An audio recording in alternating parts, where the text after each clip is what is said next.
Hi hello అండి. నోరూరించే spicy egg omelette ఎలా చేసుకోవాలో ఈ వీడియోలో చూపించబోతున్నాను.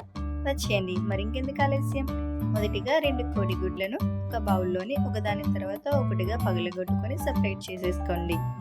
తరువాత 1/2 టేబుల్ స్పూన్ కారం, 1/2 టేబుల్ స్పూన్ పసుపు, 1/2 టేబుల్ స్పూన్ ధనియాల పొడి, 1/2 టేబుల్ స్పూన్ సాల్ట్ యాడ్ చేసేసుకోండి. ఇప్పుడు ఇందులో కట్ చేసి పెట్టుకున్న వెల్లుల్లి, కట్ చేసి పెట్టుకున్న ఉల్లిపాయ ముక్కలు, కట్ చేసి పెట్టుకున్న పచ్చిమిరపకాయ ముక్కలను యాడ్ చేసుకొని మొత్తం అంతా కలిసేదాకా మొత్తం అంతా కలిపేసుకోండి. అంటే ఎగ్స్లో ఇవన్నీ కలిపేసుకున్నాం కదా.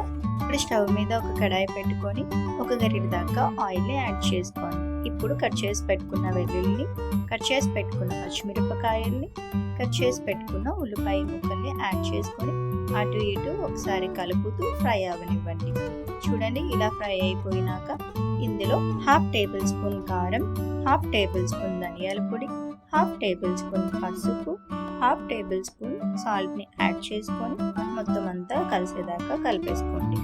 ఇప్పుడు ఇందులోకి ముందుగా రెడీ చేసి పెట్టుకున్న ఎగ్స్ని ఆమ్లెట్లా వేసేసుకొని ఒక 5-10 నిమిషాల పాటు కుక్ అవనివ్వండి. చూడండి, ఇలా ఆమ్లెట్ అనేది చక్కగా కుక్ అయిపోవాలి. అంతేనండి, ఎంతో టేస్టీ అయిన స్పైసీ ఎగ్ ఆమ్లెట్ మీకోసం.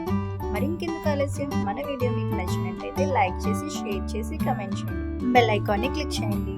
Please subscribe. Thank you friends. Bye.